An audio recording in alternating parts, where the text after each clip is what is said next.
ప్రశాంతమైన వాతావరణం, ఆహ్లాదమైన ప్రకృతి ఉన్నందున రోగాల పాలైన వారు ఈ క్షేత్రాన్ని దర్శించి సత్రాలలో బస ఏర్పరచుకుని వారం రోజుల వరకు ఇక్కడే ఉండి రోగముక్తిని పొందుతారు. దీర్ఘ రోగుల పాలిట సంజీవిగా వేదాద్రి క్షేత్రం ప్రసిద్ధి పొందింది.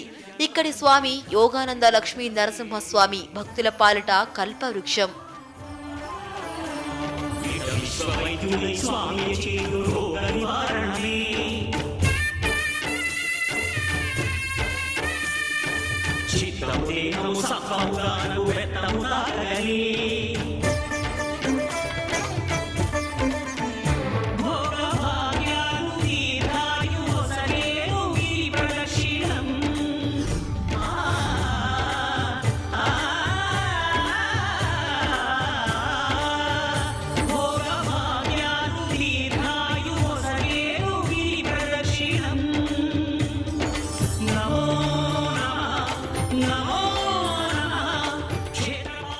నృసింహ క్షేత్రాలలో ప్రాముఖ్యత గలది వేదాద్రి. స్వామి యోగానంద, జ్వాల, సాలగ్రామ, వీర, లక్ష్మీ నరసింహమూర్తిగా మనకు దర్శనమిస్తారు. మూల విరాట్టు విగ్రహం 2 చేతులతో శంఖ చక్రాలను, క్రింది 2 చేతులతో యోగి దంతాన్ని ధరించి ఉంటారు. ఆలయం ఆవరణలో లక్ష్మీ నృసింహ మందిరం, కొండపై పుట్టలో జ్వాలా నరసింహస్వామి ఉంటారు. నదీ తీర్థంలో సాలగ్రామ నరసింహస్వామి ఉంటారు. కృష్ణా నీరు బాగా తగ్గిపోయినప్పుడు ఇది కనిపిస్తుంది.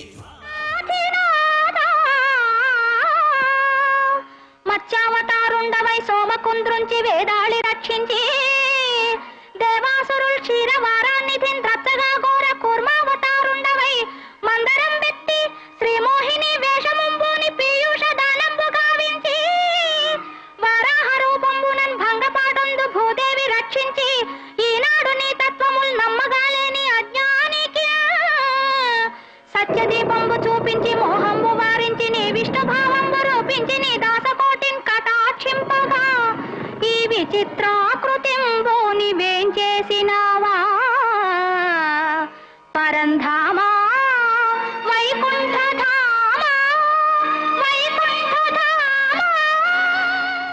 ఇంత సుప్రసిద్ధ పౌరాణిక క్షేత్రమునకు ఎంతో ప్రసిద్ధమైన చరిత్ర ఉంది.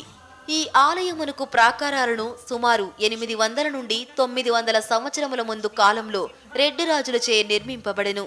ఉదారులైన దయాశీలురై దైవచింతన కలిగిన వారి పోషణలో ఆలయము సకల వైభవములతో సర్వాంగ సుందరంగా తీర్చిదిద్దబడి సర్వతోముఖ అభివృద్ధి చెంది 3 పువ్వులు 6 కాయలుగా భాసించినట్లు చరిత్ర పుటలు తెలుపుచున్నవి.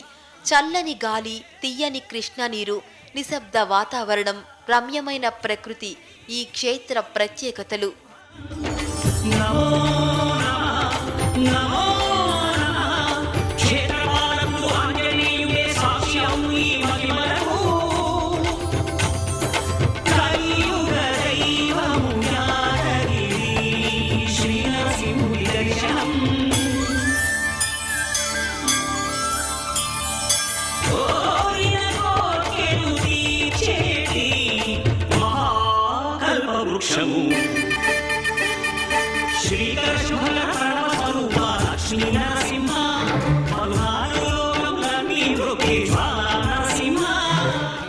ఈ క్షేత్ర దర్శనంతో ఎంతో మంది మహానుభావులు ఇక్కడ పునీతులైనారు.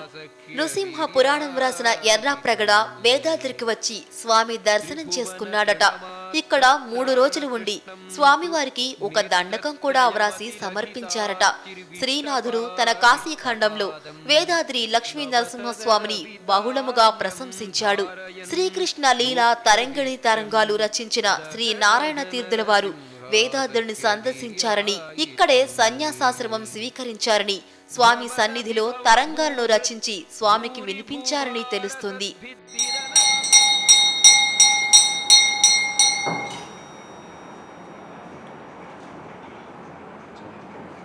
ఓం శ్రీయకాంతాన కళ్యాణ హృదయ హృదయాభిరామ్ శ్రీవేంకటనివాసాయ శ్రీనివాసాయ మంగళం మంగళం కౌసలేంద్ర మహనీయ గుణాత్మనే చక్రవర్తి తనూజా సార్వభౌమాయ మంగళం వేద వేదాంత వేద్య మేఘశ్యామలమూర్తే వంశా మోహన రూప सार्वभौमाय पुण्यश्लोकाय मङ्गलं श्रीराज्यलक्ष्मीदास श्रीयोगानन्द लक्ष्मीनारसिंहस्वाम देवताभ्यो नमः कर्पूर आनन्दनीराजनं समर्पयामि शुद्धाचमनीयं समर्पयामि श्री भोगवरीकसाय सच्चिदानंद कल्याण गुणाकर श्री योगानंद लक्ष्मी नारसिंहस्वामिनः सुप्रीतः सुप्रसन्नवरदो भूत्वा अस्यैवानिवास्य वसिष्ठगोत्रोद्भवस्य श्री लक्ष्मणदत्तात्रेयनामधेयस्य धर्मपत्नी इन्दिरादत्तनामधेयस्य सह कुटुम्बानां क्षेमस्थ आयुरारोग्य ऐश्वर्याण पृथिव्यास्तु महान्तो गृह्णन्तो अस्यैवानिवास्य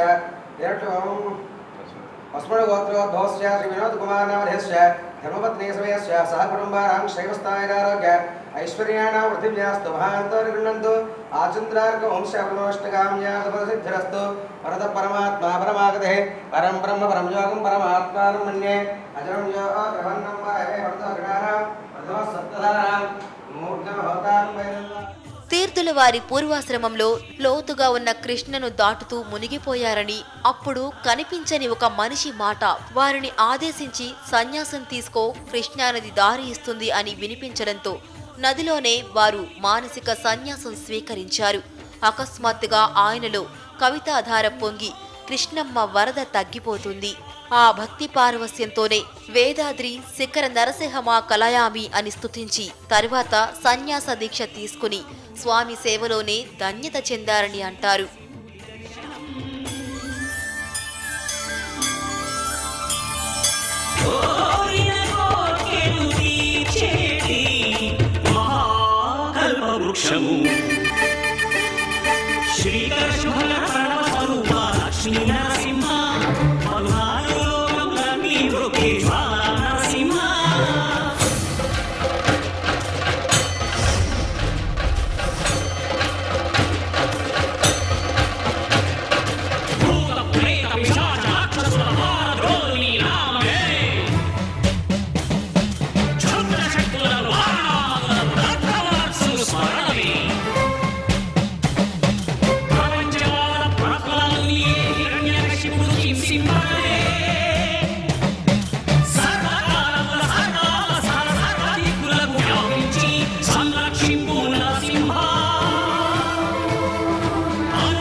श्रीकर शुभकर प्रणव स्वरूप लक्ष्मी नरसिंह. ప్రతిరోజు ఉదయం 11 గంటలకు స్వామికి తులసి దళాలతో సహస్రనామ అష్టోత్తరాలు, శ్రీ చెంచులక్ష్మి ఆంజనేయ స్వాములకు తులసి దళాలతో అష్టోత్తరం, శ్రీ రాజలక్ష్మి అమ్మవారికి కుంకుమ పూజ జరుగుతాయి. రాత్రి 7:30 రాజ్యలక్ష్మి అమ్మవారికి కుంకుమ పూజతో అష్టోత్తర పూజ జరుగుతోంది. యాత్రిక సౌకర్యార్థం సత్రాలను ఇక్కడ నిర్మించారు. స్వామివారి మండల దీక్ష తీసుకుని ఇక్కడే ఉండేవారికి అన్ని సదుపాయాలు అందుబాటులో ఉన్నాయి. మధ్యాహ్నం 12:30 స్వామివారి తీర్థ ప్రసాదాలను భక్తులకు అందజేస్తారు. ఆ సమయంలో గుడిలో భక్తుల సంఖ్య భారీగా ఉంటుంది. అన్ని వ్యాధులను నివారించి ఆరోగ్యాన్ని ప్రసాదించే భువి వైద్యుడు భవ వైద్యుడు శ్రీ యోగానంద లక్ష్మీ నృసింహస్వామి. స్వామివారి కళ్యాణోత్సవాన్ని కూడా ఇక్కడ ఘనంగా జరుపుతారు. దగ దగ నరసింహ సఖ్య వీర్యాహితం మే కటకి కటకరాజద్ధాటకాగ్ర్యస్థలాభా ప్రకటపట తటిత్తే సత్కటిస్థాతి పట్వీ కటుక కటుక దుష్టాటోపదృష్టి ప్రముష్టౌ దగ దగ నరసింహ సఖ్య వీర్యాహితం మే ప్రఖర నఖర వజ్రో. వైఖాసాన ఆగమ శాస్త్రం ప్రకారం త్రికాలార్చన జరుగుతుంది. వైశాఖ శుద్ధ ఏకాదశి నుంచి పంచాహ్నికంగా స్వామివారి కళ్యాణోత్సవాలు వైభవంగా జరుగుతాయి. ధనుర్మాసంలో వచ్చే ముక్కోటి ఏకాదశిని వైభవంగా చేస్తారు. తొలి ఏకాదశికి భక్తులు రాక బాగా ఉంటుంది. స్నానమాచరించి స్వామివారి దర్శనంతో పవిత్రులవుతారు. త్రికరణ శుద్ధిగా నమ్మి పూజించే భక్తులకు చేయి అందించి ఆదుకునే ప్రహ్లాద భక్తవరదుడు తెలుగువారికి ఆరాధ్యుడు శ్రీ లక్ష్మీ నారసింహస్వామి. అందుకనే శ్రీ శంకర భగవత్పాదులు లక్ష్మీ నృసింహ మమదేహి కరావలంబం అని స్తుతించారు. దహ దహ నరసింహాసహ్య వీర్యాహితం మే కటు వికట సటౌఘోద్ఘట్టనాత్ భ్రష్టభూయో ఘనపటల విశాలాకాశ లబ్ధావకాశం కరపరిఘ విమర్ద ప్రోద్యమం ధ్యాయతస్తే దహ దహ నరసింహాసఖ్య వీర్యాహితం మే